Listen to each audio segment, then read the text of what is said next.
الحمد لله الواحد الأحد الفرد الصمد الذي لم يلد ولم يولد نحمده ونستعينه ونستغفره ونؤمن به ونتوكل عليه. اللهم صل على سيدنا محمد وعلى آل سيدنا محمد كما صليت على إبراهيم وعلى آل إبراهيم وبارك على محمد وعلى آل محمد كما باركت على إبراهيم وعلى آل إبراهيم إنك حميد مجيد. أما بعد فإن خير الحديث كتاب الله وخير الهدي هدي محمد صلى الله عليه وسلم وشر الأمور محدثاتها وكل بدعة ضلالة. إن أريد إلا الإصلاح ما استطعت وما توفيقي إلا بالله عليه توكلت وإليه أنيب. أعوذ بالله من الشيطان الرجيم. يا أيها الذين آمنوا اتقوا الله حق تقاته ولا تموتن إلا وأنتم مسلمون. صدري ويسر لي أمري واحلل عقدة من لساني يفقهوا قولي. قال الله سبحانه وتعالى في قرآنه الكريم ولا تستوي الحسنة ولا السيئة ادفع بالتي هي أحسن فإذا الذي بينك بينه عداوة كأنه ولي حميم وما يلقاها إلا الذين صبروا وما يلقاها إلا ذو حظ عظيم. صدق الله العلي العظيم. ബഹുമാന്യരായ സഹോദരന്മാരെ, സഹോദരിമാരെ, സർവശക്തനായ അല്ലാഹു സുബ്ഹാനഹു വ തആല കൽപ്പിച്ച കാര്യങ്ങൾ അനുസരിച്ചും വിലക്കിയ കാര്യങ്ങളിൽ നിന്ന് വിട്ടകന്നും വിശുദ്ധമായ ഭക്തിപൂർണമായ ജീവിതം നയിക്കണമെന്ന് എന്നോടെന്ന പോലെ നിങ്ങളോടും ആവശ്യപ്പെടുന്നു, അഭ്യർത്ഥിക്കുന്നു. അവിധം തഖ്വയോടുകൂടിയ സൂക്ഷ്മതയുള്ള യഥാർത്ഥ ഇസ്ലാമിക ജീവിതം നയിക്കുവാൻ നമുക്കേവർക്കും അവൻ തൗഫീഖ് നൽകുമാറാവട്ടെ. അവന്റെ പ്രീതിയും പ്രതിഫലവും നേടുന്ന സജ്ജനങ്ങളിൽ, സൗഭാഗ്യവന്മാരിൽ അവൻ നമ്മെ ഏവരെയും ഉൾപ്പെടുത്തുകയും ചെയ്യുമാറാവട്ടെ. അള്ളാഹുവിന്റെ അന്ത്യദൂതനായ മുഹമ്മദ് നബി തിരുമേനി സല്ലല്ലാഹു അലൈഹി വസല്ലമയുടെ വ്യക്തിത്വത്തെയും ജീവിതത്തെയും സംബന്ധിച്ചാണല്ലോ നാം സംസാരിച്ചുകൊണ്ടിരുന്നത്. കഴിഞ്ഞ ആഴ്ച പ്രവാചകന്റെ പ്രബോധകൻ എന്നതിലുള്ള സവിശേഷതയെക്കുറിച്ചാണ് നാം പറഞ്ഞുകൊണ്ടിരുന്നത്. പ്രബോധിതരോട് പുലർത്തുന്ന ഗുണകാംക്ഷയും കാരുണ്യവും അവരുമായുള്ള എല്ലാ ഘട്ടങ്ങളിലും നിലനിർത്തിപ്പോരുന്ന സ്നേഹബന്ധത്തെയും സംബന്ധിച്ച് നാം പരാമർശിക്കുകയുണ്ടായി. അപ്രകാരം തന്നെ ഒട്ടും മടുപ്പില്ലാതെ ഈ ദൗത്യം നിർവഹിക്കുന്നതിനെക്കുറിച്ചും അങ്ങനെ നിർവഹിച്ചു പോകുന്നതിനെ സംബന്ധിച്ചും നാം വിശദീകരിക്കുകയുണ്ടായി. ഈ മേഖലയിൽ അഥവാ പ്രവാചകൻ തന്റെ ദൗത്യ നിർവഹണ രംഗത്ത് ഒട്ടേറെ മർദ്ദനങ്ങളും പ്രയാസങ്ങളും പീഡനങ്ങളും ഏറ്റുവാങ്ങുകയുണ്ടായി. നബി തിരുമേനിക്ക് സംരക്ഷണം നൽകിക്കൊണ്ടിരുന്ന അബൂ താലിബിനെ അതിൽ നിന്ന് പിന്തിരിപ്പിക്കാനുള്ള ശ്രമങ്ങൾ നിരന്തരമായി നടത്തുകയുണ്ടായി. ഏറ്റവും അവസാനമായി വാർദ്ധക്യ സഹജമായ രോഗത്താൽ അബൂ താലിബ് പ്രയാസമനുഭവിച്ചിരുന്ന ഘട്ടത്തിൽ പ്രവാചകന്റെ എതിരാളികളായ ഖുറൈശികൾ അബൂജഹലിന്റെ നേതൃത്വത്തിൽ അദ്ദേഹത്തെ സന്ദർശിച്ചു. നബി തിരുമേനിക്ക് നൽകിക്കൊണ്ടിരുന്ന സംരക്ഷണം പിൻവലിക്കുവാൻ ആവശ്യപ്പെട്ടു. ആ ഘട്ടത്തിൽ അവരുടെ സാന്നിധ്യത്തിൽ തന്നെ അബൂ താലിബ് നബി തിരുമേനിയെ വിളിച്ചു വരുത്തി. അവരുടെ ആവലാദികൾ അഥവാ തങ്ങളുടെ പൂർവികരായ ആളുകളുടെ മതത്തെ കൈയൊഴിച്ചു എന്നും അവർ ആരാധിച്ചുകൊണ്ടിരുന്ന ദൈവങ്ങളെ കുറ്റം പറഞ്ഞു എന്നും ആ ദൈവങ്ങൾ അനാദരിക്കുന്നു എന്നും അങ്ങനെ പാരമ്പര്യങ്ങളെ ചോദ്യം ചെയ്യുന്നു എന്നുമുള്ള കാര്യം ഒരാരോപണം എന്ന നിലയിൽ, ഒരാവലാതി എന്ന നിലയിൽ നബി തിരുമേനിയോട് പറഞ്ഞു.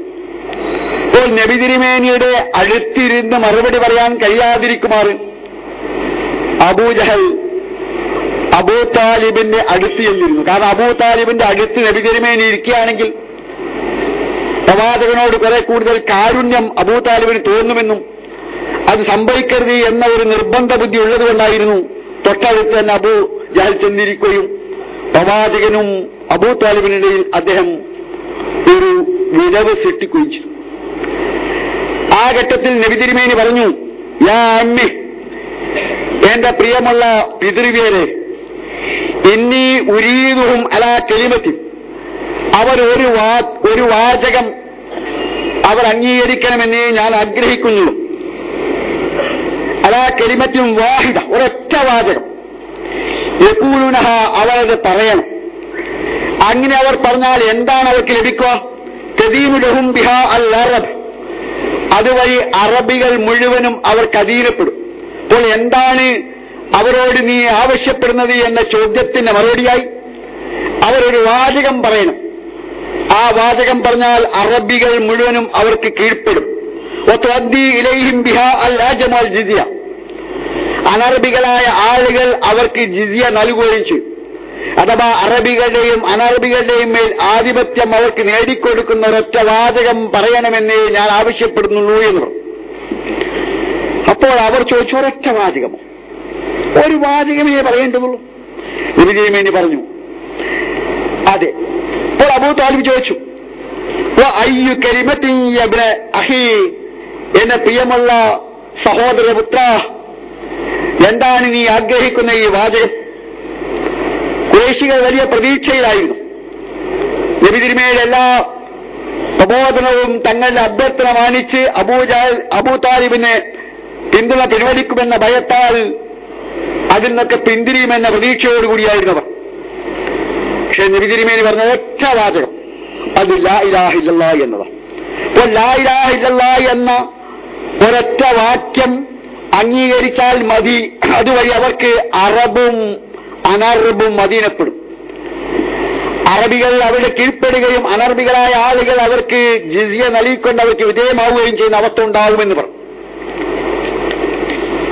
പക്ഷെ അവർ അംഗീകരിക്കാൻ തയ്യാറായില്ല. കാരണം അവർക്കറിയാമായിരുന്നു തങ്ങളുടെ ആരാധ്യ വസ്തുക്കളുടെ പേരിലാണ് ഒരു സാമൂഹ്യ ഘടനയെ അവർ കെട്ടിപ്പടുത്തിട്ടുള്ളത് എന്ന്. വിഗ്രഹങ്ങൾ സംസാരിക്കുകയില്ലല്ലോ. ആരാധ്യ വസ്തുക്കളായിരുന്ന ഒരൊറ്റ അവിടുത്തെ പ്രതിഭയും പ്രതിഷ്ഠയും സംസാരിക്കുകയില്ല. പക്ഷേ അവരുടെ പേരിൽ സംസാരിക്കും. അവരുടെ പേരിൽ സംസാരിക്കുന്നത് ആരാണ്? ഗോത്രത്തലന്മാർ സംസാരിക്കും, മതപുരോഹിതന്മാർ സംസാരിക്കും, സമൂഹത്തിന്റെ നായകന്മാർ സംസാരിക്കും.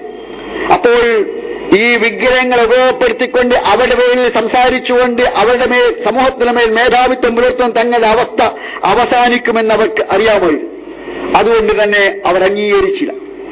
പക്ഷേ ആ ഘട്ടത്തിൽ അബൂ താലിബ് സംരക്ഷണം തുടരാൻ തീരുമാനിച്ചു. എങ്കിലും ഏറെ കഴിയും മുമ്പേ അദ്ദേഹം ഈ ലോകത്തോട് വിട പറഞ്ഞു. ഒട്ടും വൈകാതെയാണ് ഖദീജ റളിയല്ലാഹു അൻഹയും പരലോകം പ്രാപിച്ചത്. അതോടെ മക്കയിലുണ്ടായിരുന്ന ഇസ്ലാമിന്റെ എതിരാളികളായ ആളുകൾ പ്രവാചകന് നേരെയുള്ള മർദ്ദനം വളരെയേറെ ശക്തിപ്പെടുത്തി. നബി തിരുമേനിയുടെ തലയിൽ മണ്ണ് കൊണ്ടുപോയിടുകയും പ്രവാചകനെ വളരെയേറെ ശല്യം ചെയ്യുകയും ചെയ്തു.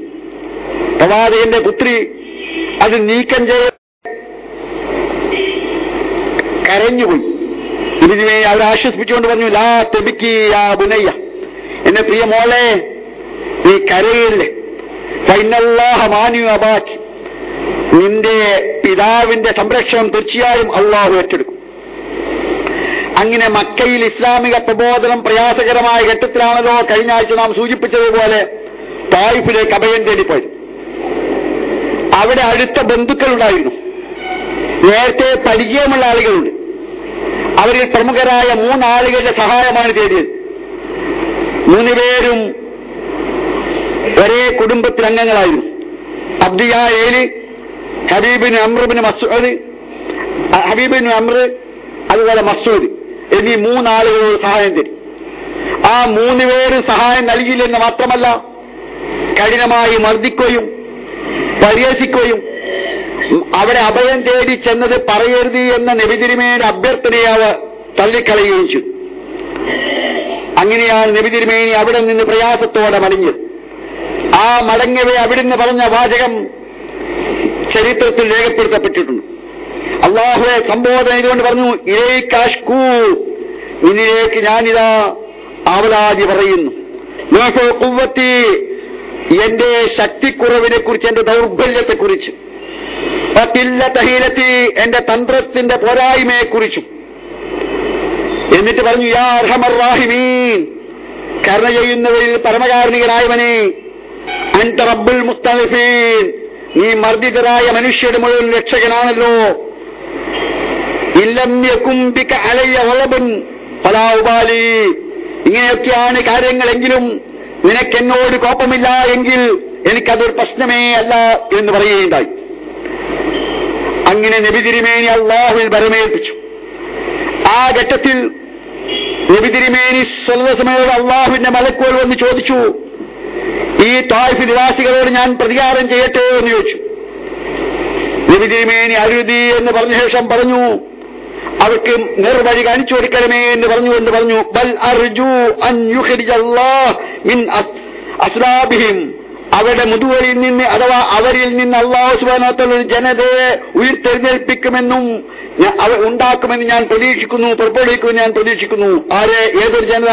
മൻ യഅബ്ദുല്ലാഹ്, അല്ലാഹുവിനെ ആരാധിക്കുന്ന, അല്ലാഹുവിനെ മാത്രം ആരാധിക്കുന്ന, അല്ലാഹുവിന് മാത്രം വഴിപ്പെടുന്ന, വലാ യുശ്രികു ബിഹി ശൈഅ, അവരിലൊന്നും പങ്കുചേർക്കാത്ത ഒരു ജനത അവരിൽ നിന്ന് പിന്നീട് ഉണ്ടാകുമെന്ന് ഞാൻ പ്രതീക്ഷിക്കുന്നു. അതുകൊണ്ട് അവർക്കെതിരെ ശിക്ഷാ നടപടി സ്വീകരിക്കരുത്, അവർക്ക് നീ പുറത്തു കൊടുക്കണമേ, അവർ അറിയാത്തവരാണെന്നായിരുന്നു നബി തിരുമേനി സ്വല്ലല്ലാഹു അലൈഹി വസല്ലം പറഞ്ഞു. പിൽക്കാലത്ത് ഹദരത്ത് ആയിഷ റളിയല്ലാഹു അൻഹ നബി തിരുമേനിയോട് ചോദിച്ചു, ഉഹദ് യുദ്ധത്തെക്കാളേറെ അങ്ങ് പ്രയാസം അനുഭവിച്ച ഹൽ അതാ അലൈക യൗമുൻ കാന അശദ്ദു മിൻ യൗമി ഉഹദ്, ഉഹദ് യുദ്ധത്തെക്കാളേറെ പ്രയാസകരമായ ബുദ്ധിമുട്ടുള്ള ഏതെങ്കിലും ഒരു ദിവസം അങ്ങയുടെ ജീവിതത്തിൽ ഉണ്ടായിട്ടുള്ളോ? അത് നബി തിരുമേനി പറഞ്ഞ മറുപടി ഉണ്ട് എന്നായിരുന്നു. അതാണ് ത്വായിഫിൽ നിന്ന് ഞാൻ മടങ്ങി വന്ന നിസ്സഹായമായ നിമിഷം. ആ ഘട്ടത്തിലാണ് അവിടുന്ന് മക്കയിലെ ഗോത്രത്തലവരായ മുശ്രിക്കുകളായ ആളുകൾക്ക്, നേതാക്കൾക്ക് ഒരു സഹായം തേടി, അഭയം തേടിയത്. ഏറ്റവും ആദ്യമായി അഭയം തേടിയത് അഹ്നസ് ബിൻ ശരീഖിനോടായിരുന്നു. അഹ്നസ് ബിൻ ശരീഖ് അഭയം നൽകിയില്ല. രണ്ടാമത് നൽകിയത് സുഹൈൽ ബിൻ അംറിനോടായിരുന്നു. അദ്ദേഹവും അഭയം നൽകിയില്ല. മൂന്നാമതായി അഭയം തേടിയതായിരുന്നു കഴിഞ്ഞ ആഴ്ച നാം സൂചിപ്പിച്ച മുത്തൈമിന് അദി. ആ മുത്തൈം അഭയം നൽകുകയുണ്ടായി. അഭയം നൽകിയ മുത്തൈം നബി തിരുമേനിയുടെ സംരക്ഷണം ഏറ്റെടുത്തുകൊണ്ട് പ്രഖ്യാപനം നടത്തിയപ്പോൾ പ്രകോപിതനായ അബൂജഹൽ ചോദിച്ചു, നീ മുഹമ്മദിന്റെ മതം സ്വീകരിച്ചോ? ഇല്ല എന്നും, പക്ഷെ അഭയം നൽകുക മാത്രമാണ് ഞാൻ ചെയ്തത് എന്നും പറയുകയുണ്ടായി. അങ്ങനെ നബി തിരുമേനി സ്വല്ലല്ലാഹു അലൈഹി വസല്ലമക്ക് അഭയം നൽകിയ മുത്തൈമിനെ പിന്നീട് ബദർ യുദ്ധത്തിൽ മുശ്രിക്കായി വന്ന് യുദ്ധം ചെയ്യാൻ പുറപ്പെടുകയും അത് കൊല്ലപ്പെടുകയും ചെയ്ത ശേഷം അവിടുത്തെ സ്വത്തുക്കൾ സമരാജ്യ സമ്പത്തുക്കൾ വിതരണം ചെയ്തുകൊണ്ട് അവിടുത്തെ യുദ്ധത്തടുവായുടെ പ്രശ്നം കൈകാര്യം ചെയ്ത് നബി തിരുമേനി പറഞ്ഞു, മുത്തൈമിൻ അദി ഹയ്യൻ, മുത്തൈമിൻ അദി ജീവിച്ചിരുന്നുവെങ്കിൽ സുമക്കല്ലമനി ഫി ഹൗലായി, പിന്നെ ഈ തടവുകാരുടെ കാര്യത്തിൽ എന്നോട് സംസാരിച്ചിരുന്നുവെങ്കിൽ ലതറക്തുഹും ലഹു, അദ്ദേഹത്തിന് വേണ്ടി ഞാൻ ഇവിടെ മുഴുവനും വെറുതെ വിടുമായിരുന്നു എന്ന് പറയുകയുണ്ടായി. അഥവാ അതിനുള്ള ഒരു പ്രത്യുപകാരം ചെയ്യുവാൻ നബി തിരുമേനി സ്വൽസം തീരുമാനിക്കുകയുണ്ടായി. ഇക്കാര്യം നാം കഴിഞ്ഞ ആഴ്ച സൂചിപ്പിച്ചതാണ്. മാത്രമല്ല, മക്കയിലുണ്ടായിരുന്ന ഈ നൽകിയ അഭയത്തിന് പ്രത്യുപകാരമായി കാര്യങ്ങൾ സൗകര്യം ചെയ്യുമെന്ന് പ്രഖ്യാപിക്കുക മാത്രമല്ല ചെയ്തത്, ഹസ്സാൻ ബിൻ സാബിത്ത് റളിയല്ലാഹു അൻഹു അനുശോചന കാര്യം ചൊല്ലാൻ അനുവാദം ചോദിച്ചപ്പോൾ അത് നൽകുക കൂടി ചെയ്തു. അപ്പോൾ ഈ സംഭവത്തിൽ നിന്ന് നാം ഉൾക്കൊള്ളേണ്ട പാഠം എന്താ? അഥവാ പ്രവാചകൻ തിരുമേനി സ്വദേശം മക്കയിൽ ഇസ്ലാമിക പ്രബോധനം നിർവഹിച്ചുകൊണ്ടിരിക്കെ എതിരാളികളായ ആളുകളുടെ അക്രമമർദ്ദനങ്ങളെ പ്രതിരോധിക്കുന്നതിൽ ഒരു പങ്ക് വഹിച്ച മുസ്ലിങ്ങളല്ലാത്ത ബൗദ്ധൈവ ആരാധകരായിരുന്ന, ബൗദ്ധൈവ വിശ്വാസികളായിരുന്ന ഈ ആളുകളോട് പ്രവാചകൻ സ്വല്ലല്ലാഹു അലൈഹി വസല്ലം സ്വീകരിച്ച ഈ സമീപനത്തിൽ നമ്മൾ ഉൾക്കൊള്ളേണ്ട പാഠം എന്താ? ഈ ഒരൊറ്റ കാര്യത്തിൽ മാത്രമല്ല, പരിചാരിച്ച് നാം സൂചിപ്പിച്ച പോലെ തന്നെ സന്ധി സംഭാഷണത്തിൽ പ്രത്യേകിച്ചും അഖബ ഉടമ്പടിയിൽ നബി തിരുമേനിക്ക് വേണ്ടി സംസാരിച്ചത്, ഹിജറയിൽ വഴി കാണിച്ചത് എല്ലാ മുസ്ലിങ്ങളല്ലാത്ത ആളുകളായിരിക്കെ ഇതിൽ നിന്ന് നമ്മൾക്കുള്ളേണ്ട സമകാലീന സമൂഹത്തിലെ പാഠമെന്താണ്? നമുക്കും ഇതൊരു ഇന്ത്യൻ അനുഭവമാണ്. ഇന്ത്യയിൽ നമുക്കറിയാം, മുസ്ലിങ്ങളായ ആളുകളുടെ കാര്യത്തിൽ, അവരുടെ സംരക്ഷണത്തിൽ മുസ്ലിങ്ങളെപ്പോലെയോ അവരെക്കാൾ കൂടുതലോ ആയി താല്പര്യം കാണിക്കുന്ന ഒരുപാട് മതവിശ്വാസികളല്ലാത്ത ആളുകൾ, മതനിരപേക്ഷരായ ആളുകൾ, മുസ്ലിങ്ങളല്ലാത്ത ആളുകൾ ഈ സമൂഹത്തിൽ ഉണ്ട്. ഒരു വേള മുസ്ലിങ്ങളെക്കാളേറെ മുസ്ലിങ്ങളുടെ പ്രശ്നത്തെ ഉയർത്തിക്കൊണ്ടുവരികയും അത് പരിഹരിക്കാൻ ശ്രമിക്കുകയും ചെയ്യുന്നവർ അവരാണ്. ഏറ്റവും പ്രകടമായ ഉദാഹരണമാണ് ഗുജറാത്തിലെ ഏറെ പ്രയാസമനുഭവിച്ച, ഏറെ മർദ്ദനമനുഭവിച്ച, ഏറെ കഷ്ടനഷ്ടങ്ങൾക്ക് ഇരയായ ആളുകളുടെ കേസ് ഉയർത്തിക്കൊണ്ടുവന്ന് സുപ്രീം കോടതിയിൽ അവർക്ക് വേണ്ടി ലക്ഷക്കണക്കിന് രൂപ ചെലവഴിച്ച് ജീവൻ പണയം വെച്ച് പോലും കഠിനമായ ആക്ഷേപ ശകാരങ്ങൾ ഏറ്റുവാങ്ങിപ്പോലും അവർക്ക് വേണ്ടി കേസ് നടത്തിയത് ഒരു മുസ്ലിമായ മനുഷ്യനല്ല, ഒരു ആണ് പോലുമല്ല എന്നതാണ് വസ്തുത. ടീസ്റ്റ സെറ്റിൽവാദി എന്ന മതനിരപേക്ഷയായ മനുഷ്യാവകാശ പ്രവർത്തകയാണ് എന്ന് നാം മനസ്സിലാക്കേണ്ടതുണ്ട്. അത് ആ ഒരു കാര്യത്തിൽ മാത്രമല്ല എന്ന് നമുക്കറിയാം. പാർലമെന്റ് ആക്രമണ കേസിൽ നിരപരാധികളായ മുസ്ലിങ്ങൾക്ക് പ്രതികളായി മാറപ്പെടുകയും അങ്ങനെ അവർക്കെതിരെ കേസ് നടക്കുകയും കാര്യങ്ങൾ ശിക്ഷാ നടപടികൾ വരികയും ചെയ്തപ്പോൾ അഫ്സൽ ഗുരുവിന്റെ കാര്യത്തിലൊക്കെ ഏറ്റവും ശക്തമായി ഇടപെട്ടത് മുസ്ലിമായ ഒരാളല്ലല്ലോ, അരുന്ധതി റോയി എന്നൊരു മുസ്ലിം അല്ലാത്തൊരു സ്ത്രീയാണ്. അതുപോലെ തന്നെയാണ് SR ഗിലാനി എന്ന ഇന്ത്യയിലെ പ്രമുഖനായ ഒരു ഇസ്ലാമിക വിദ്യാഭ്യാസ വിചക്ഷണനായ മനുഷ്യൻ ഇതേ കാര്യത്തിൽ ദീർഘകാലം തിഹാർ ജയിലിൽ കിടക്കേണ്ടി വന്നപ്പോൾ അദ്ദേഹത്തിന് വേണ്ടി കേസ് നടത്തിക്കൊണ്ട് അതിൽ അവരെ ജയിലിൽ നിന്ന് മോചിപ്പിച്ചത് മുസ്ലിമായ ഒരു മനുഷ്യനല്ല, നന്ദിത അസ്കറി എന്ന ഒരു ബ്രാഹ്മണ സ്ത്രീയാണ്.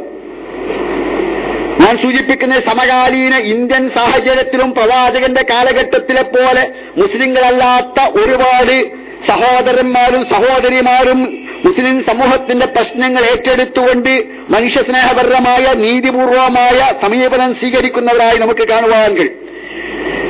ഗുജറാത്തിലെയൊക്കെ ഇരകൾക്ക് വേണ്ടി മലയാളത്തിൽ ഏറ്റവും ശക്തമായി എഴുതുകയും അവരുടെ പ്രശ്നങ്ങൾ ഏറ്റവും ശക്തമായി മുന്നോട്ട് കൊണ്ടുവരികയും ചെയ്തത് യഥാർത്ഥത്തിൽ മുസ്ലിങ്ങളായ ആളുകളല്ല.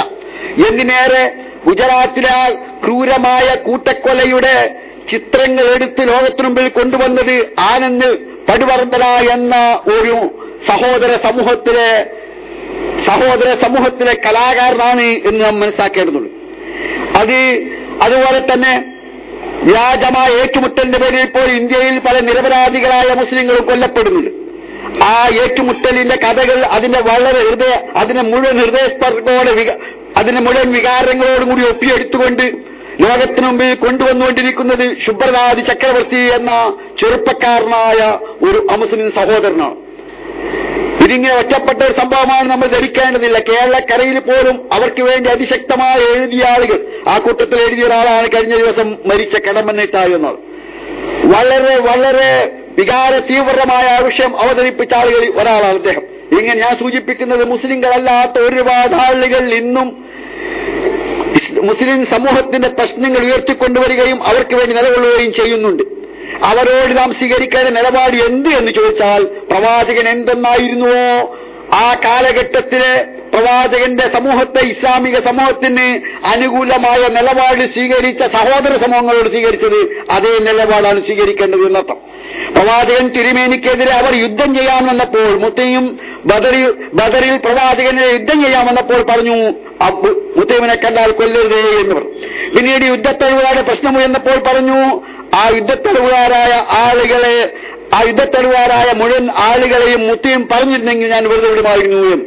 പിന്നീട് ആ മുത്തൈമിന് വേണ്ടി അനുശോചന കാവ്യം ചൊല്ലാൻ അനുവാദം ചോദിച്ചപ്പോൾ ചൊല്ലാൻ അനുവാദം കൊടുക്കുകയും ചെയ്തു. ഇന്നും ചരിത്രകൃതികളിൽ ഹസ്സാൻ ബിൻ സാബിത്ത് മുസ്ലിംകൾക്കെതിരെ ബദർ യുദ്ധത്തിൽ മുശ്രിക്കായി വന്ന് യുദ്ധം ചെയ്ത് മുശ്രിക്കായി കൊല്ലപ്പെട്ട ആൾക്ക് വേണ്ടി പ്രവാചകന്റെ ആസ്ഥാന കവിയായ ഹസ്സാൻ ബിൻ സാബിത്ത് ചൊല്ലിയ കവിത ഇന്നും നമുക്ക് കാണുവാൻ കഴിയും. ഇത് നമ്മെ പഠിപ്പിക്കുന്ന ഒരു വസ്തുത സമകാലീന ഇന്ത്യൻ സമൂഹത്തിലേക്ക്, സമകാലീന കേരളീയ സമൂഹത്തിലേക്ക് പ്രയോഗവൽക്കരിക്കുവാൻ, കൊണ്ടുവരുവാൻ നാം ബാധ്യസ്ഥമാണ്.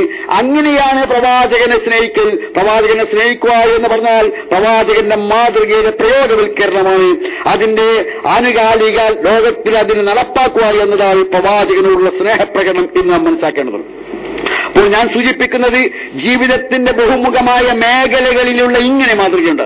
അതിൽ തീർച്ചയായും പ്രവാചകൻ, പ്രബോധകൻ എന്ന നിലയിൽ എന്തായിരുന്നു സ്വീകരിച്ച നിലപാടെന്നും സ്വീകരിക്കേണ്ട നിലപാടെന്തെന്നും ഖുർആൻ പറഞ്ഞിട്ടുണ്ട്. അതുകൊണ്ടാണ് വമൻ അഹ്സനു ഖൗലൻ മിമ്മൻ ദആ ഇലല്ലാഹ് വഅമില സ്വാലിഹൻ വഖാല ഇന്നനീ മിനൽ മുസ്ലിമീൻ. അള്ളാഹുവിന്റെ മാർഗത്തിലേക്ക് ക്ഷണിക്കുക എന്നതാണ് ഏറ്റവും മഹത്തായ ഭൂമിയിൽ മനുഷ്യൻ ചെയ്യാൻ കഴിയുന്ന കാര്യം. അങ്ങനെ മുസ്ലിമാണെന്ന് പ്രഖ്യാപിക്കുകയും ചെയ്യുക എന്ന് പറഞ്ഞ ശേഷം പറഞ്ഞു, നന്മയും തിന്മയും ഒരിക്കലും സമമാവുകയില്ല, തുല്യമാവുകയില്ല. നന്മയും തിന്മയും ഒരിക്കലും തുല്യമാവുകയില്ല. അതുകൊണ്ട് തിന്മയെ തടയേണ്ടത് നന്മ കൊണ്ടാണ് എന്ന് പറഞ്ഞു. അങ്ങനെയായാൽ ഫൈദല്ലദീ ബൈനക ബൈനഹു അദാവത്തുൻ കഅന്നഹു വലിയ്യുൻ ഹമീം. കഠിനമായ ശത്രുത പുലർത്തുന്ന ആളുകൾ പോലും ആത്മമിത്രങ്ങളെപ്പോലെ ആയിത്തീരുമെന്ന് പറഞ്ഞു. നബി തിരുമേനിയുടെ ജീവിതം അതിന് സാക്ഷിയായിരുന്നു. ആധുനിക ലോകത്തെ അനുഭവങ്ങളും അതിന് സാക്ഷിയാണ്. അതിനാൽ പ്രവാചകന്റെ പ്രബോധകൻ എന്ന നിലയിൽ കാണിച്ച മാതൃക ആധുനിക സമൂഹത്തിൽ നാമും പ്രയോഗവൽക്കരിക്കുവാൻ ബാധ്യസ്ഥമാണ്. അതിന് വ്യത്യസ്തമായി ഇത്തരം മതനിരപേക്ഷരായ, മനുഷ്യാവകാശ പ്രവർത്തകരായ, നീതിയുടെ പക്ഷത്ത് നിൽക്കുന്ന ആളുകളെപ്പോലും ഇസ്ലാമിന്റെ എതിരാളികളാക്കി മാറ്റുന്ന, സമുദായത്തിന്റെ ശത്രുക്കളാക്കി മാറ്റുന്ന ഒരു നിലപാടും നമ്മുടെ ഭാഗത്ത് ഉണ്ടാകാൻ പാടില്ല എന്ന കാര്യവും കൂടി സന്ദർഭത്തിൽ പ്രത്യേകം സൂചിപ്പിക്കുകയാണ്. കഴിഞ്ഞ ആഴ്ച നാം സൂചിപ്പിച്ചു, പ്രതിമകളില്ലാത്ത, പ്രതിഷ്ഠകളില്ലാത്ത, ഫോട്ടോ ഇല്ലാത്ത, സ്മാരക സൗധങ്ങളില്ലാത്ത, സ്മാരക സ്തൂപങ്ങളില്ലാത്ത ലോകത്തിലെ ശ്രദ്ധേയനായ ഏക നേതാവ് എന്ന്. ലോകത്തിലെ ശ്രദ്ധേയനായ ഏക നേതാവ് എന്ന്. പ്രവാചകന്റെ മുമ്പുള്ള കാലഘട്ടത്തിലെ ആളുകളുടെ പോലും പ്രതിമകളും ഫോട്ടോകളുമൊക്കെ ഉണ്ട്. യേശു ഉദാഹരണമാണ്, ശ്രീകൃഷ്ണൻ ഉദാഹരണമാണ്, അതുപോലെ തന്നെ ശ്രീരാമൻ ഉദാഹരണമാണ്. ഒരുപാട് ആളുകളുടെ ഫോട്ടോകളുണ്ട്. പക്ഷേ ഇങ്ങനെ ഒന്നുമില്ലാതെ ജനമനസ്സുകളിൽ ജീവിക്കുന്ന പ്രവാചകനെ കുറിച്ച് പറഞ്ഞു. ആ പ്രവാചകന്റെ അവിധം തന്നെ എടുത്തു പറയേണ്ട ഒരു സവിശേഷതയാണ്. മറ്റെല്ലാ നേതാക്കളും ജീവിതത്തിന്റെ ഏതെങ്കിലും ഒരു മേഖലയിലായിരിക്കും മാതൃകയായി ഉണ്ടാവുക. ചിലർ രാഷ്ട്രീയ രംഗത്തായിരിക്കാം, വേറെ ചിലർ സാഹിത്യ രംഗത്തായിരിക്കാം, വേറെ ചിലർ കലാരംഗത്തായിരിക്കാം, വേറെ ചിലർ ന്യായാധിപനായിരിക്കാം. പക്ഷേ നബി തിരുമേനിയുടെ പ്രത്യേകത ജീവിതത്തിന്റെ എല്ലാ മേഖലകളിലും മാതൃകയായി എന്നതാണ്. എക്കാലത്തെയുമുള്ള മുഴുവൻ മനുഷ്യർക്കും ജീവിതത്തിലെ ഏറ്റവും ഉജ്ജ്വലമായ, ഏറ്റവും മഹത്തായ മാതൃകയായി മാറി എന്നതാണ്. പ്രവാചകൻ തിരുമേനി സ്വല്ലല്ലാഹു അലൈഹി വസല്ലമയ്ക്ക് ഒരു മകൻ എന്ന നിലയിൽ മാതാവിനുള്ള മര്യാദകൾ, മാതാവിനുള്ള ബാധ്യതകൾ പൂർത്തീകരിക്കുവാൻ ഭൗതിക ജീവിതത്തിൽ അവസരം ലഭിച്ചിട്ടില്ല. കാരണം 6-ാമത്തെ വയസ്സിൽ തന്നെ മാതാവ് ഈ ലോകത്തോട് വിട പറഞ്ഞിരുന്നു. പക്ഷേ നബി തിരുമേനി സ്വല്ലല്ലാഹു അലൈഹി വസല്ലം മദീനയിൽ സ്ഥാപിതമായ രാഷ്ട്രത്തിന്റെ ഭരണാധികാരിയായിരിക്കെ, സമൂഹത്തിന്റെ നേതാവും നായകനുമായിരിക്കെ, ജീവിതത്തിന്റെ സായാഹ്നത്തിൽ തന്റെ പ്രിയമാതാവിന്റെ അന്ത്യവിഷമ സ്ഥാനത്ത് കബറിടത്തിനടുത്ത് ചെന്നിരുന്ന് തന്റെ ദുഃഖിതമായ മനസ്സിന്റെ വികാരങ്ങൾ പ്രകടിപ്പിച്ചതായി ചരിത്രം രേഖപ്പെടുത്തിയിട്ടുണ്ട്. എല്ലാം നേടിയ ശേഷം, അഥവാ അള്ളാഹുവിന്റെ അന്ത്യദൂതൻ എന്ന നിലയിൽ, ഭരണാധികാരി എന്ന നിലയിൽ, സമൂഹത്തിന്റെ നായകൻ എന്ന നിലയിൽ എല്ലാം നേടിയ ശേഷം ജീവിതത്തിന്റെ സായാഹ്നത്തിൽ 6-ാം വയസ്സിൽ വിട വാങ്ങിയ മാതാവിന്റെ കബറിന്റെ അടുത്ത് ചെന്നിരുന്ന് തന്റെ വികാരങ്ങളുടെ പ്രകടനം നടത്തിയതായി നമുക്ക് കാണുവാൻ കഴിയും. ആ പ്രവാചകൻ തിരുമേനി പറഞ്ഞു, ലോകത്ത് ഏറ്റവും മനുഷ്യന് ബാധ്യതയുള്ള തന്റെ ഉമ്മയോടാണ് എന്ന് പറഞ്ഞു. നബി തിരുമേനിയോട് ഒരാൾ വന്ന് ചോദിച്ചല്ലോ, എനിക്ക് ഏറ്റവും കൂടുതൽ കടപ്പാട് ആരോട്? നിന്റെ ഉമ്മയോടെന്ന് പറഞ്ഞു. പിന്നെ ആരോടെന്ന് ചോദിച്ചു? നിന്റെ ഉമ്മയോട്. പിന്നെ ആരോട്? നിന്റെ ഉമ്മയോട്. 4-ാമതായാണ് പറഞ്ഞത് നിന്റെ പിതാവിനോട് എന്ന്. മാതാവിന്റെ പരിരക്ഷണം വേണ്ട വിധം ലഭിച്ചിട്ടില്ലാത്ത, മാതാവിനുള്ള ബാധ്യത ഭൗതിക ജീവിതത്തിൽ നിർവഹിക്കാൻ കഴിഞ്ഞിട്ടില്ലാത്ത പ്രവാചകൻ പറഞ്ഞു, അൽ ജന്നത്തു തഹ്ത അഖ്ദാമിൽ ഉമ്മഹാത്ത്, മാതാക്കളുടെ കൽപ്പാദങ്ങളിലാണ് സ്വർഗമെന്ന് പറയുകയുണ്ടായി. കാരണം മാതാവ് എന്നത് കാരുണ്യത്തിന്റെ ഒരു പ്രതീകമാണല്ലോ. അങ്ങനെയാണ് മാതാവിനെ പരിചയപ്പെടുത്തിയത്. മാതാവിന്റെ ഗർഭാശയത്തെ ഖുർആൻ പരിചയപ്പെടുത്തിയ റഹ്മ എന്നാണ്. കാരുണ്യത്തിന്റെ പ്രതീകമായ റഹ്മാണ് മാതാവിന്റെ ഗർഭാശയം. അതുകൊണ്ട് തന്നെ മാതാവിനുള്ള ഈ ബാധ്യതയെ ഖുർആൻ ഊന്നിപ്പറഞ്ഞു. അതിന്റെ പ്രയോഗവൽക്കരണം പ്രവാചകന്റെ ജീവിത സായാഹ്നത്തിൽ 6-ാം വയസ്സിൽ വിടവാങ്ങിയ ഉമ്മയോട് കാണിക്കാവുന്ന വിധം ഭൂമിയിൽ വെച്ച് പ്രകടിപ്പിച്ചു എന്നർത്ഥം. പ്രവാചകൻ തിരുമേനിക്ക് സഹോദരി ഉണ്ടായിരുന്നോ എന്ന് ചോദിച്ചാൽ രക്തബന്ധത്തിലെ സഹോദരി ഉണ്ടായിരുന്നില്ല.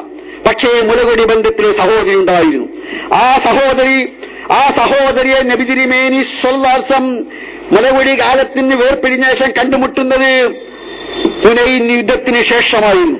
അഥവാ മക്ക വിജയം നടന്നു. മക്ക വിജയത്തിന് ശേഷം നബി തിരുമേനി മക്കയിൽ അല്പ ദിവസം താമസിച്ചുകൊണ്ടിരിക്കെ അവിടെ ഉണ്ടായിരുന്ന ഹവാസിൻ, സഖീഫ് എന്നീ ഗോത്രങ്ങൾ യുദ്ധത്തിനൊരുങ്ങി മക്കയിലേക്ക് പ്രവാചകനെ എതിർക്കുവാൻ വേണ്ടി വരികയുണ്ടായി. ആ കൂട്ടത്തിൽ ഹലീമാബിയുടെ ഗോത്രമായ ബനൂ സാദ് ഉണ്ടായിരുന്നു. ബനൂ സാദ് ഗോത്രവും അവരോടൊപ്പം യുദ്ധത്തിൽ പങ്കുചേർന്നു. അങ്ങനെ ഹുനൈനിൽ വെച്ച് യുദ്ധമുണ്ടായി. ആദ്യഘട്ടത്തിൽ പരാജയം മുസ്ലിങ്ങൾക്കായിരുന്നു. രണ്ടാമത്തെ ഘട്ടത്തിൽ പ്രവാചകൻ തിരുമേനി സ്വല്ലല്ലാഹു അലൈഹി വസല്ലം അനുയായികളും ആ യുദ്ധത്തിൽ വിജയം വരിച്ചു. അങ്ങനെ വിജയം വരിച്ച് അവിടെ ഇരിക്കവേ യുദ്ധത്തടുവാരായ ആളുകൾ, വിശേഷം അവരിലെ ബനൂ സാദൊക്കെ ഉൾപ്പെടുന്ന ഗോത്രക്കാർ ഇസ്ലാം സ്വീകരിച്ചു. ആ ഘട്ടത്തിൽ സ്ത്രീകൾ പ്രവാചകന്റെ ശിഷ്യന്മാരോട് പറഞ്ഞു, പ്രവാചകന്റെ സഹാബികളോട് പറഞ്ഞു, എനിക്ക് മുഹമ്മദ് നബിയെ കാണണം, ഞാൻ മുഹമ്മദ് നബിയുടെ സഹോദരിയാണ് എന്ന് പറഞ്ഞു. അപ്പോൾ അവർ പറഞ്ഞു, മുഹമ്മദ് നബിക്ക് ഒരു സഹോദരി ഇല്ലല്ലോ, മുഹമ്മദ് നബിയുടെ ഉമ്മ മുഹമ്മദ് നബി 6-ാമത്തെ വയസ്സിൽ മരണപ്പെട്ടിട്ടുണ്ടല്ലോ, മുഹമ്മദ് നബിയുടെ പിതാവ് മുഹമ്മദ് നബി മുഹമ്മദ് നബി ഗർഭശിശുവായിരിക്കെ തന്നെ ഈ ലോകത്തോട് വിട പറഞ്ഞിട്ടുണ്ടല്ലോ, മുഹമ്മദിന് ഒരു സഹോദരി ഇല്ലല്ലോ എന്ന് പറഞ്ഞു. അല്ല, ഞാൻ മുഹമ്മദിന്റെ സഹോദരിയാണ്, എനിക്ക് കാണാൻ അവസരം നൽകൂ, എന്നെ തിരിച്ചറിയാതിരിക്കില്ല എന്ന് പറഞ്ഞു. അങ്ങനെയാണ് പ്രവാചകൻ സ്വല്ലല്ലാഹു അലൈഹി വസല്ലം മുമ്പിൽ ഷൈമാവ് വരുന്നത്. ഷൈമാവ് വന്നപ്പോൾ ഒറ്റ നോട്ടത്തിൽ നബി തിരുമേനിക്ക് തിരിച്ചറിഞ്ഞില്ല. പക്ഷേ അവർ പറഞ്ഞു, ഞാൻ അങ്ങയുടെ സഹോദരിയാണ്, മുലകുടി ബന്ധത്തിലെ സഹോദരിയാണ്, എന്റെ ചുമലിൽ അങ്ങ് കടിച്ചത് നിങ്ങൾക്ക് ഓർമ്മയുണ്ടോ എന്ന് നബി തിരുമേനിയോട് ചോദിച്ചു. അപ്പോൾ നബി തിരുമേനി വല്ലാതെ വികാര തരളിതനായി മാറുകയുണ്ടായി. കാരണം തന്റെ ശൈശവകാലത്ത് ഷൈമാവിനോടൊന്നിച്ച് മലഞ്ചെരുവുകളിലൂടെ ആളുകളെ മേക്കാൻ പോയത്, ഒന്നിച്ച് കളിച്ചത്, ഒന്നിച്ച് രസിച്ചത്, അങ്ങനെ അവസാനം തന്നെ മടക്കിക്കൊണ്ടുവരുമ്പോൾ ഷൈമാവിൽ കണ്ണിൽ നിന്ന് മറയുന്നത് വരെ നോക്കിന്ന് കരഞ്ഞ എല്ലാ സംഭവവും നബി തിരുമേനി ഓർമ്മയുണ്ടായി. നബി തിരുമേനി അവരെ ആലിംഗനം ചെയ്ത്, അവരെ സ്വീകരിച്ച് ആലിംഗനം ചെയ്ത് തന്റെ അടുത്തിരുത്തിയ ശേഷം തന്റെ വിരിപ്പിൽ അടുത്തിരുത്തി. ദശാബ്ദങ്ങൾക്ക് മുമ്പ് തനിക്ക് മുല തന്ന ഹലീമാബിയുടെ മുല കുടിച്ച അതേ ഗർഭപാത്രത്തിൽ പിറന്നു വന്ന ഷൈമാവിനെ കാണുമ്പോൾ ഒരു സഹോദരിയെ ദശാബ്ദങ്ങൾക്ക് ശേഷം കണ്ട അതേ മാത്സര്യത്തോടുകൂടി നബി തിരുമേനി അവരെ ആലിംഗനം ചെയ്യുകയായിരുന്നു, അവിടെ അടുത്തിരിക്കുകയായിരുന്നു. എന്നിട്ട് പറഞ്ഞു, ഇനി എന്നെ വിട്ടുപോകരുതേ ഷൈമാ, എന്റെ സഹോദരി എന്ന നിലയിൽ എന്റെ കൂടെ ജീവിതകാലം മുഴുവൻ നീ കഴിച്ചു കൂട്ടണമെന്ന് പറഞ്ഞു. അപ്പോൾ അവർ പറഞ്ഞു, ഞാൻ ജനിച്ചു വളർന്ന സാഹചര്യത്തോട് വിട പറയാൻ എനിക്ക് പ്രയാസമുണ്ട്, ഞാൻ തിരിച്ചു പോവുകയാണെന്ന് പറഞ്ഞു. നബി തിരുമേനി സ്വല്ലല്ലാഹു അലൈഹി വസല്ലം അവരെ ആവശ്യമായ സമ്മാനങ്ങളെല്ലാം നൽകി യാത്ര അയക്കുമ്പോൾ കൺമുമ്പിൽ നിന്ന് മറിഞ്ഞു പറയുന്നത് വരെ ഒരു സഹോദരിയെ സ്നേഹപൂർവമായ കണ്ണുകളോട് വികാരങ്ങളോട് നോക്കുകയായിരുന്നു. ഇതായിരുന്നു നബി തിരുമേനി സ്വല്ലല്ലാഹു അലൈഹി വസല്ലം ലഭിച്ച ജീവിതത്തിൽ ലഭിച്ച എല്ലാ അവസരങ്ങളും ഉപയോഗപ്പെടുത്തിയത്.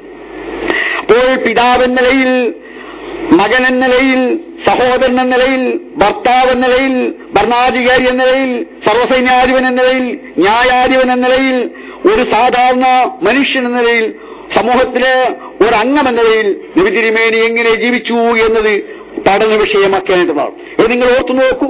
മുലകുടി ബന്ധത്തിലെ ഒരു സഹോദരിയോട് നബി തിരുമേനി പുലർത്തിയ സ്നേഹപൂർവമായ കാരുണ്യനിരതമായ ഹൃദ്യമായ ബന്ധത്തിന്റെ മനോഹരമായ ചിത്രമാണ് നാം ഇവിടെ കാണുന്നത്. 6-ാമത്തെ വയസ്സിൽ മരിച്ചുപോയ ഉമ്മയുടെ കബറിടത്തിൽ ഇരിക്കുന്ന പ്രവാചകന്റെ ചിത്രം ഹൈക്കൽ വളരെ മനോഹരമായി തന്റെ പുസ്തകത്തിൽ ആവിഷ്കരിച്ചിട്ടുണ്ട്. എത്ര വികാര തീവ്രമായിരുന്നു നബി തിരുമേനിയുടെ ഭാവമെന്ന് അത് നമ്മെ പരിചയപ്പെടുത്തുന്നുണ്ട്. ഞാൻ സൂചിപ്പിക്കുന്നത്, ജീവിതത്തിന്റെ ഈ എല്ലാ തലങ്ങളിലും ഒരു മനുഷ്യനെ താവുന്നതിന്റെ പൂർണ്ണതയിലായിരുന്നു നബി തിരുമേനി സ്വല്ലല്ലാഹു അലൈഹി വസല്ലം ഉണ്ടായിരുന്നത്. ആ പ്രവാചകന്റെ മാതൃകയോളം എത്തുവാനാണല്ലോ നാം ശ്രമിക്കേണ്ടത്. ഒരു ഭർത്താവ് എന്ന നിലയിൽ നബി തിരുമേനി സ്വല്ലല്ലാഹു അലൈഹി വസല്ലമയുടെ മാതൃക എന്ത് നമുക്ക് നന്നായി അറിയാം. തന്റെ ജീവിതത്തിൽ ഏറ്റവും കൂടുതൽ കാലം കഴിഞ്ഞുകൂടിയ ഖദീജ റളിയല്ലാഹു അൻഹയുമായുള്ള ബന്ധം, ഖദീജ റളിയല്ലാഹു അൻഹയുടെ കൂട്ടുകാരികൾ വരുമ്പോഴൊക്കെയും ഖദീജ റളിയല്ലാഹു അൻഹയുടെ വിയോഗശേഷം പോലും അവർ സ്വീകരിച്ചിരുന്നതുപോലെ സ്വീകരിച്ചിരുന്നു. ഒരിക്കൽ ഖദീജയുടെ സഹോദരി അവരുടെ മരണശേഷം വീട്ടിലേക്ക് വരാനിടയായി. അവരുടെ ശബ്ദം കേട്ടപ്പോൾ പ്രവാചകന്റെ മുഖം വികാരനിർഭരമായി.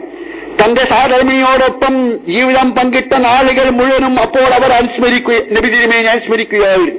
അവരുടെ ശബ്ദത്തിൽ തന്റെ ഭാര്യയുടെ ശബ്ദത്തെയായിരുന്നു അദ്ദേഹം ശപിച്ചത്. അവരോടൊന്നിച്ചുള്ള ആ പെരുമാറ്റത്തിന്റെ സംഭവവും ആ സ്നേഹത്തിന്റെ സകലമായ പ്രകടനവും നമുക്ക്, അല്ലെങ്കിൽ അതിന്റെ മുഴുവൻ തീവ്രതയും നമുക്ക് കാണുവാൻ കഴിയും. അപ്രകാരം തന്നെയായിരുന്നു ജീവിതത്തിലെ ഇതര ഭാര്യമാരുള്ള സമീപനമെന്ന് നമുക്കറിയാം. അതുകൊണ്ട് അവിടുന്ന് പറഞ്ഞു, ഹിയാർക്കും ഹിയാർക്കും ജാഹിലിക്കും, നിങ്ങൾ ഏറ്റവും നല്ലവർ സ്വന്തം കുടുംബത്തോട് നന്നായി പെരുമാറുന്നവരാണ്. മാത്രമല്ല നബി തിരുമേനി അവകാശവാദം ഉന്നയിച്ചു, നിങ്ങളിൽ ഏറ്റവും അധികം സ്വന്തം കുടുംബത്തോട് നന്നായി പെരുമാറുന്നവർ ഏറ്റവും ഒന്നാമൻ, ഏറ്റവും നന്നായി പെരുമാറുന്നവൻ ഞാനാണെന്ന് പറഞ്ഞു. അത് വെറും വാക്കായിരുന്നില്ല. ഒരൊറ്റ സംഭവം മാത്രം ഞാൻ സൂചിപ്പിക്കാം. ഒരിക്കൽ നബി തിരുമേനി സ്വല്ലല്ലാഹു ഒരു പലഹാരം കിട്ടി. തന്റെ പ്രിയപത്നിയായ ആയിഷ റളിയല്ലാഹു പലഹാരം കൊടുത്തു. ആയിഷ റളിയല്ലാഹു എന്തോ കാരണവശാൽ കോപ്പാവുകയായിരുന്നു. അവർ ആ പലഹാരം വലിച്ചെറിഞ്ഞു. അത് നിരത്തി ചിന്നിച്ചേറി പാത്രം പൊട്ടിത്തകർന്നു. എന്തായിരിക്കും ഒരു സാധാരണ മനുഷ്യൻ ചെയ്യുക എന്ന് ഞാൻ പറയാതെ നിങ്ങൾക്കറിയാമല്ലോ. ഏറെ പ്രകോപിതനാകും. ഏതൊരു സഹനശീലമുള്ള ഭർത്താവും പ്രകോപിതമാകുന്ന സന്ദർഭമാണല്ലോ അത്. പക്ഷേ നബി തിരുമേനി അല്പം പോലും പ്രകോപിതനായില്ല. നബി തിരുമേനി സ്വൽവാസം പ്രകോപിതനായില്ലെന്ന് മാത്രമല്ല, ഉദാരപൂർവമായ പ്രതികാരമാണ് ചെയ്തത്. എന്തായിരുന്നു ചെയ്തത്? അവിടെ മെല്ലെ കുനിഞ്ഞിരുന്നു. ആ പലഹാരം പെരുക്കാൻ ശ്രമിച്ചു. തകർന്നപ്പോ അദ്ദേഹത്തിന്റെ കഷ്ണങ്ങൾ പെരുക്കിയെടുക്കാൻ ശ്രമിച്ചു. ഒരു നാശാകുള്ള ഓടി വന്നു. നബി തിരുമേനിയോട് ക്ഷമാപണം നടത്തി സ്വയം അത് നിർവഹിക്കുകയായിരുന്നു. ഇതിനേക്കാളേറെ എങ്ങനെയാണ് മനഃശാസ്ത്രപരമായി തന്റെ കുടുംബത്തെ സംസ്കരിക്കാനും ശുദ്ധീകരിക്കാനും അടുപ്പിക്കുവാനും കഴിയുക എന്ന് നിങ്ങൾ ആലോചിച്ചു നോക്കൂ. അതിനാലാണ് നബി തിരുമേനി ജീവിതത്തിന്റെ എല്ലാ മേഖലകളിലും മാതൃകയാണ് എന്ന് പറയാനുള്ള കാരണം മാത്രമല്ല, ഇന്ന് ലോകത്തിന് മുമ്പിൽ തെളിയിച്ചു കൊടുക്കുവാനും കഴിയുന്നത് എന്നർത്ഥം. ആ നബി തിരുമേനിയുടെ ജീവിത മാതൃക പിന്തുടർന്നുകൊണ്ട് ലോകത്തിന് മാതൃക കാണിക്കുവാൻ കടപ്പെട്ട സമൂഹമാണ് നമ്മൾ. അത് പ്രബോധകനെ വിശേഷിച്ച് ഞാൻ സൂചിപ്പിച്ച വശം വിസ്മരിക്കാൻ പാടില്ല. സമകാലീന ഇന്ത്യയിൽ അതേറെ പ്രധാനമാണ്. കാരണം നാം ഒരു ബഹുസ്വര സമൂഹത്തിലെ, ഒരു ബഹുമത സമൂഹത്തിലെ അംഗങ്ങളാണ്. ഇന്ന് നമ്മുടെ സമൂഹത്തിൽ പഠിപ്പിക്കപ്പെടേണ്ട ഒരു പ്രശ്നമായി മാറിയിരിക്കുന്നു ഒരു ബഹുസ്വര സമൂഹത്തിലെ ജീവിത രീതി എങ്ങനെയായിരിക്കണമെന്ന്. ഒരു ബഹുസ്വര സമൂഹത്തിലെ ജീവിത രീതി അറിയാത്തതിന്റെ ദുരന്ത ഫലങ്ങൾ നമ്മുടെ നാട്ടിലും നമ്മുടെ പ്രദേശങ്ങളിലുമൊക്കെ ഇന്ന് കാണപ്പെടുന്നുണ്ട്. സംസാരത്തിൽ പുലർത്തേണ്ട ഒരു നിലപാടുണ്ട്. സഹോദര സമൂഹങ്ങളോടുള്ള സമീപനത്തിലുണ്ടാവേണ്ട മര്യാദകളുണ്ട്. അവർ എന്തൊക്കെ നമ്മിൽ നിന്ന് ഇസ്ലാമിന്റെ പേരിൽ കേൾക്കണം കേൾക്കരുത് എന്നും നാം അറിയേണ്ടതുണ്ട്. നിങ്ങൾ ഓർത്തു നോക്കൂ, നബി തിരുമേനിയുടെ സ്നേഹത്തിന്റെ പേരിൽ ഇന്ന് ബസ് സ്റ്റാൻഡുകളിലും നഗരങ്ങളിലും വെച്ച് നടക്കുന്ന പ്രഭാഷണങ്ങളിൽ കേൾക്കുന്ന പലതും സഹോദര സമൂഹങ്ങളിൽ ഇസ്ലാമിനെക്കുറിച്ചും ഇസ്ലാമിന്റെ മൂല്യങ്ങളെക്കുറിച്ചും പ്രവാചകനെക്കുറിച്ചും മതിപ്പാണോ ഉണ്ടാവുക അതോ അനാദരവാണോ ഉണ്ടാവുക എന്ന് ആലോചിക്കേണ്ടതുണ്ട്. പ്രവാചകനെക്കുറിച്ചുള്ള ആദരവ് ആർക്കാണുള്ളതെന്നും ആരാണ് ആദരവ് കാസൂക്ഷിക്കുന്നതെന്നും നാം മനസ്സിലാക്കേണ്ടതുണ്ട്. അത് നമുക്ക് ബോധ്യമാകുന്നുവെങ്കിൽ അത് പ്രവാചകന്റെ പാത പിന്തുടർന്നുകൊണ്ട്, പ്രവാചകന്റെ ചര്യ പിന്തുടർന്നുകൊണ്ട്, പ്രവാചകന്റെ മാതൃകയുടെ പ്രയോഗവൽക്കരണത്തോടെ ആവണം എന്ന് സൂചിപ്പിക്കുകയാണ്. വിശേഷം നമ്മുടേതുപോലുള്ള ഒരു ബഹുമത സമൂഹത്തിൽ, ഒരു ബഹുസ്വര സമൂഹത്തിൽ നബി തിരുമേനി സ്വല്ലല്ലാഹു അലൈഹി വസല്ലമയുടെ ജീവിത മാതൃക പിന്തുടർന്നുകൊണ്ട് അള്ളാഹുവിന്റെ പ്രീതിയും പ്രതിഫലവും നേടുന്ന സൗഭാഗ്യവന്മാരിൽ സജ്ജനങ്ങളിൽ അവൻ നമ്മെ ഏവരെയും ഉൾപ്പെടുത്തുമാറാവട്ടെ.